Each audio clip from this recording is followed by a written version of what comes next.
Docs represent Solomon Island people say. We people start originally from our homeland. Like my old man said, there's nothing impossible. So we have to bring this message to my brother lyrical. Straight from the crew, out to the blue. We represent the voices of my ancestors calling. And I was getting more and my culture is falling. Now we have a step up for the past 20 calling. Once down was it stop, ain't nobody gonna stop us. People, everybody, would you listen to us for a start? No point complaining unless we partaking. We represent the cause of the ones falling.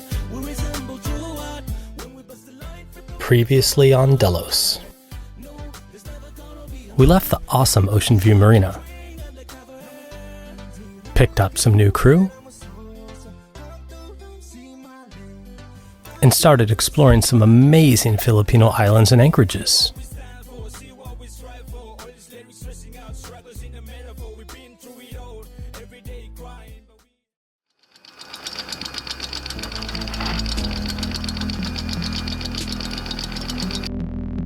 After chilling out at General Luna for another few days, we decided it was time to move on.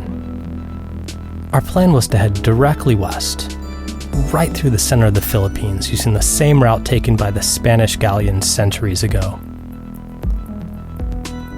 So we hoisted sail in the light breeze and got on the move again.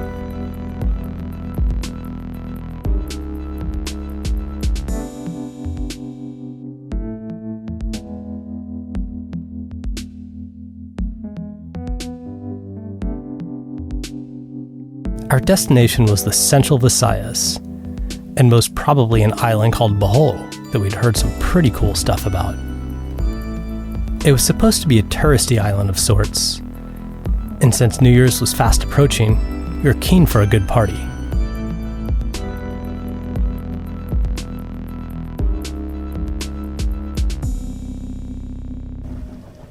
And then suddenly we saw these guys, who from a distance looked remarkably like a sailing dinghy from a resort.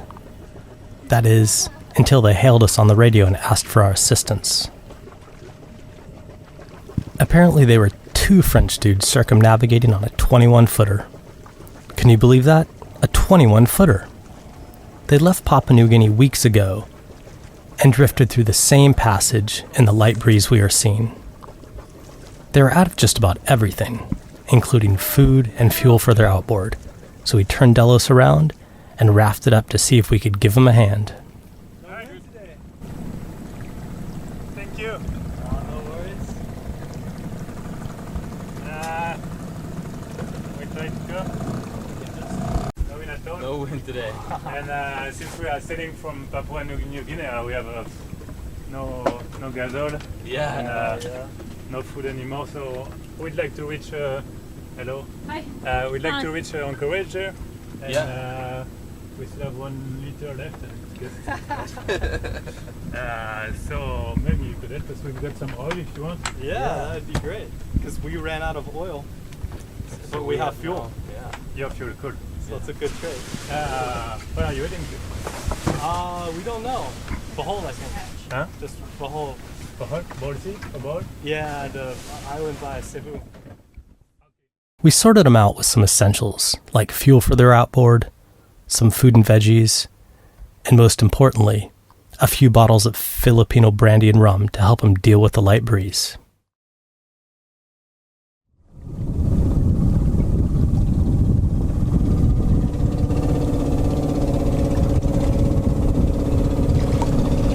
We're just passing the southwestern tip of Bohol, and it's boats craziness everywhere. It's like all around us, but it looks really cool, and it's New Year's tonight. Happy New Year's. The Philippines has something like 7,107 islands. Imagine that. Over 7,000 freaking islands. So while other land-based countries build roads, the Philippines builds boats. And some really cool ones. You see all kinds of boats in the Philippines, of all shapes and sizes, carrying everything from cars to chickens to people. Welcome to Rush Hour, Filipino style.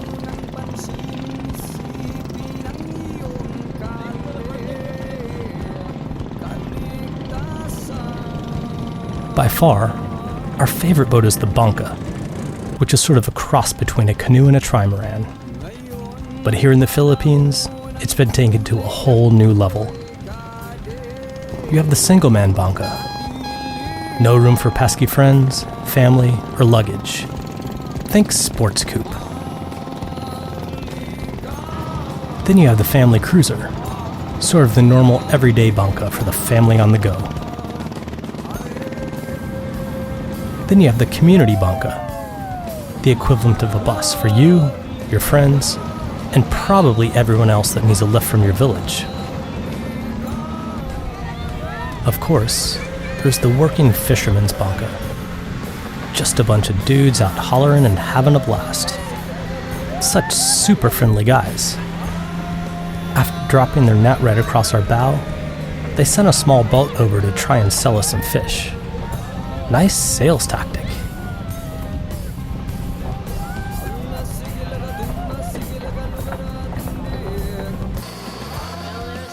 Last but not least, you have the inner island, turbo diesel powered, super commuter Banca that can whisk you and 250 of your closest friends wherever you want to go. Amazing.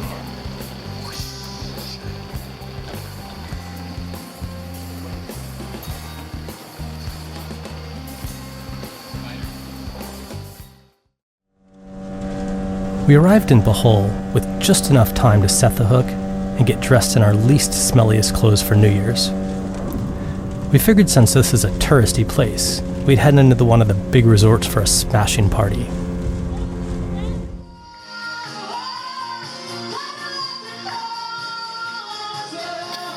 Oh man, did we miss something here? Apparently this was not the place for a rockin' New Year's Eve. It was just Yosha and Marta cutting the rug on the dance floor.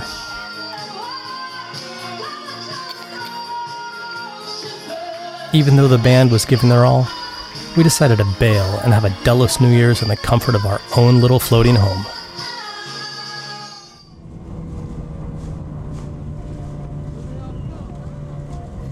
But on the dinghy ride home, something caught our eye, so we went over for a closer look.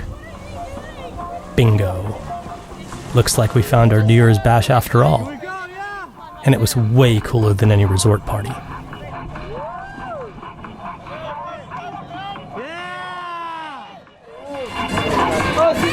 Okay. Take my hand. Can I put my foot in it? Filipino sailors inviting us to party on their cargo ship? Too cool. Almost New Year! 9 minutes! It turns out these guys were here to unload something like 55,000 bags of cement from Cebu to help repair the damages from the recent earthquake. We felt right at home.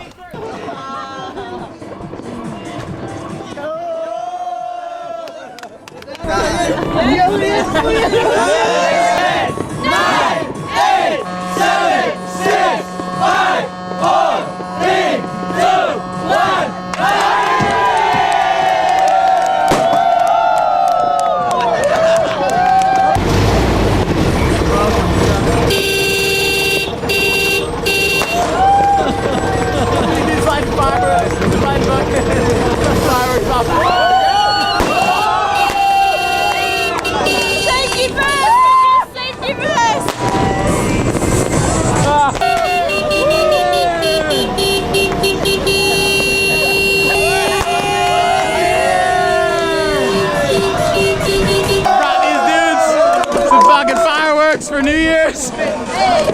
Let's see him light him off.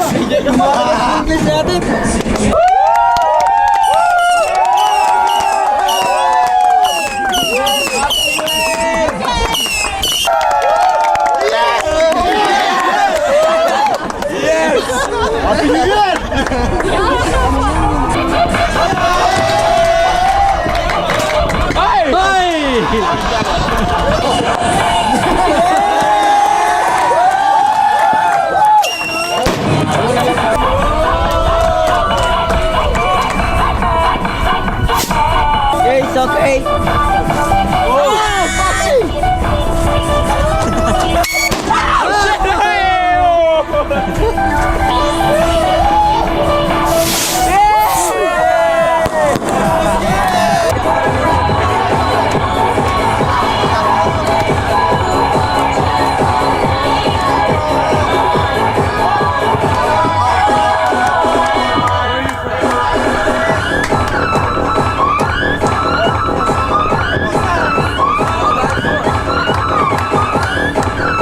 Martha even got a little jiggy with the ship's captain.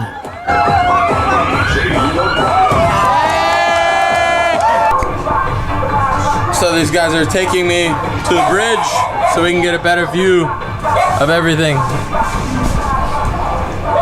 Sure. Okay.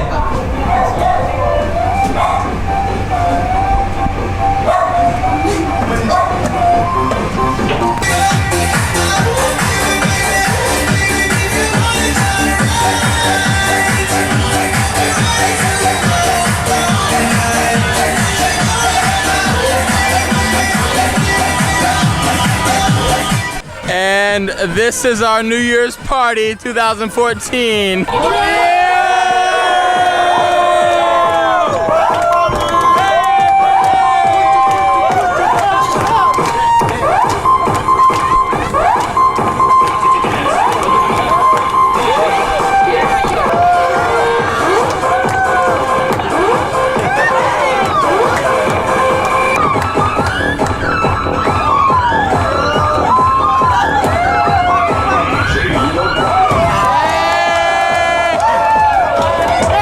And it looks like our tender just missed being flooded and sunk by the ship.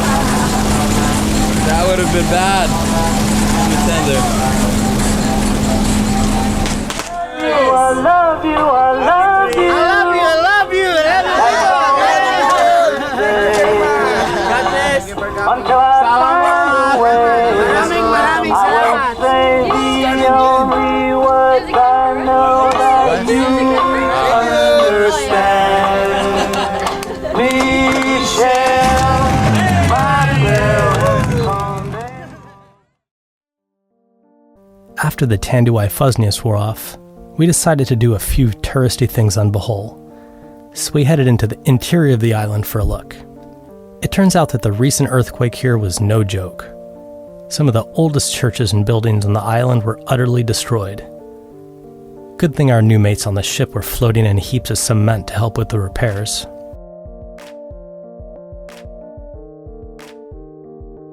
Our first destination was the famous Chocolate Hills of Bohol. They look more like green mounds than chocolate hills to us, though. I guess they get more chocolatey when the vegetation dies during the dry season. Oh well, you can't win them all. Still pretty cool to see, though. Next on the agenda was the butterfly display just down the road. They had some preserved butterfly wings inside of a plate of glass. Apparently their tourist gimmick was to place you at just the right distance, then make you jump. If the picture was taken at the right time, well then you look like a butterfly. Sweet. This is so exciting. They're like the cutest little monkeys ever with these big eyes and like gecko hands. They're so cool. And we're about to go see them right now.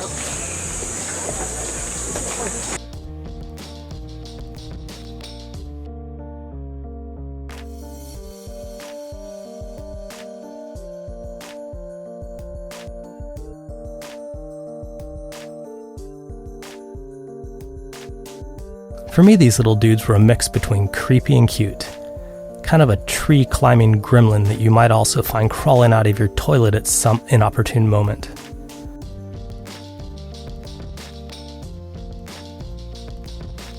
Maybe that's just me, though. I have to admit, this one does look pretty cute.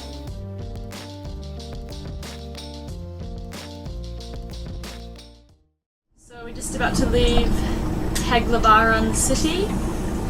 Brady's just picking up the anchor and we're on our way to Oslo at the southern end of Cebu Island. It's about 25 miles, so it's only a nice little day sail and we're really super excited. We're gonna go dive with the whale sharks tomorrow, so it's gonna be really good.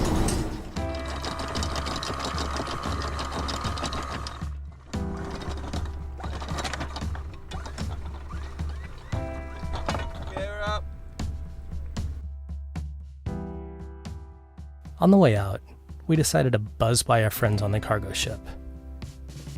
One of the most amazing things about cruising is all the people you meet, from all walks of life. How else would we get to spend New Year's with such an awesome group unless we were out here? Chances are our paths would have never crossed. On the other side, my least favorite thing is leaving your new friends behind. That's one of the toughest things for me out here. You meet so many people and have these incredible, intense experiences. But then you must move on with the tides and winds. Sailors, after all, well, they must sail. And so we've stopped saying goodbyes on Delos. It's never goodbye. It's always until we meet again.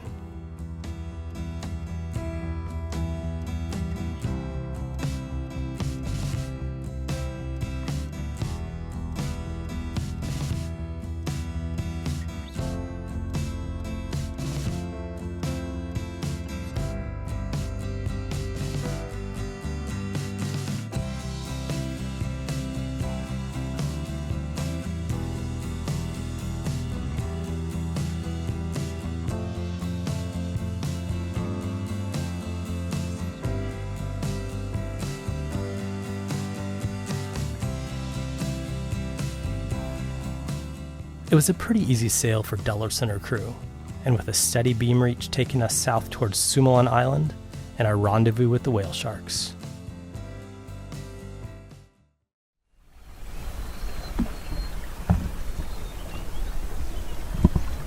We found ourselves a little mooring on the protected side of Sumalon Island.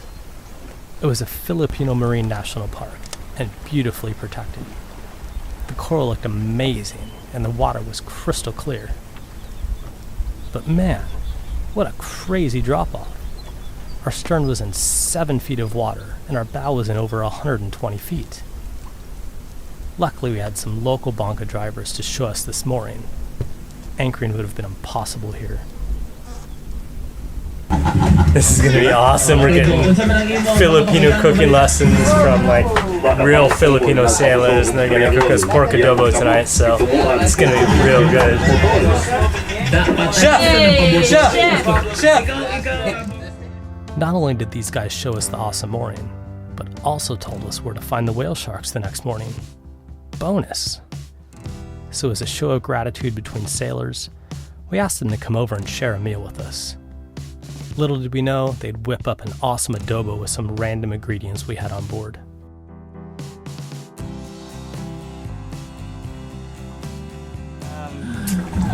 We call it Filipino adobo. Filipino adobo.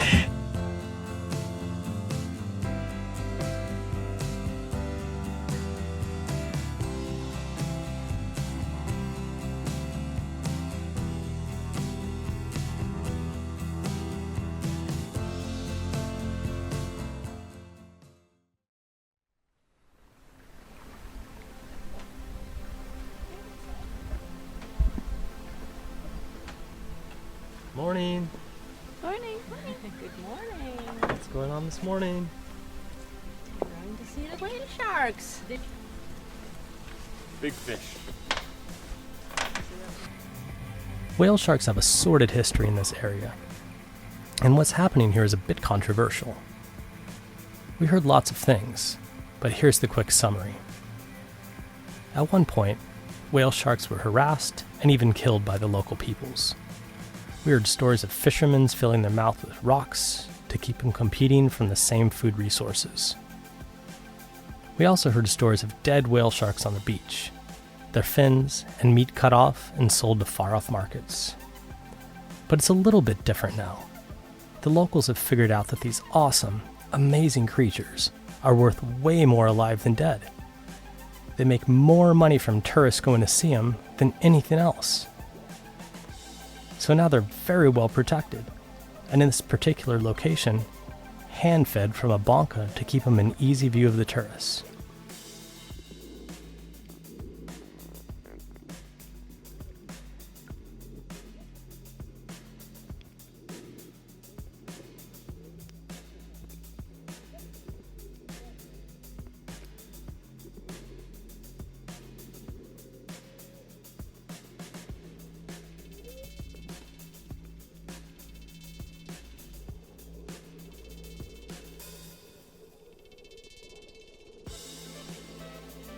The other side of the coin is that some are saying this changes the whale shark's behavior and migration patterns.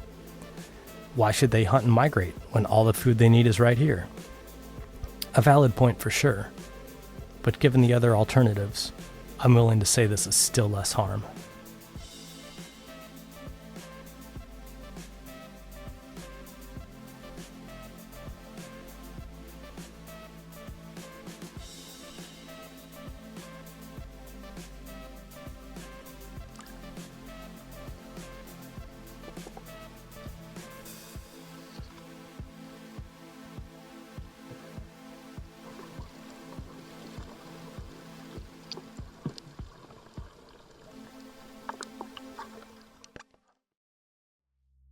Next on Delos, we run from a storm. Brady and Yasha leave Delos to go on a money-making adventure.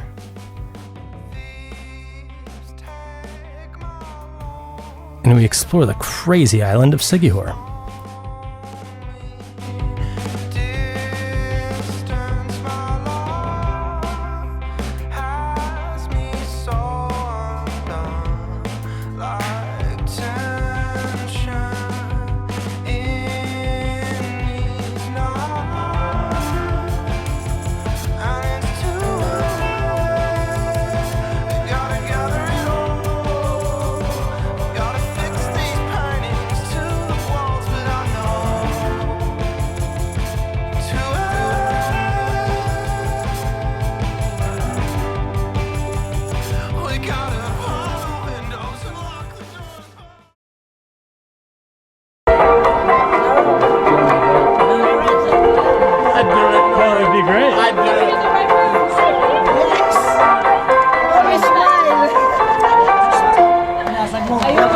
Marinig yung silid ng hawang.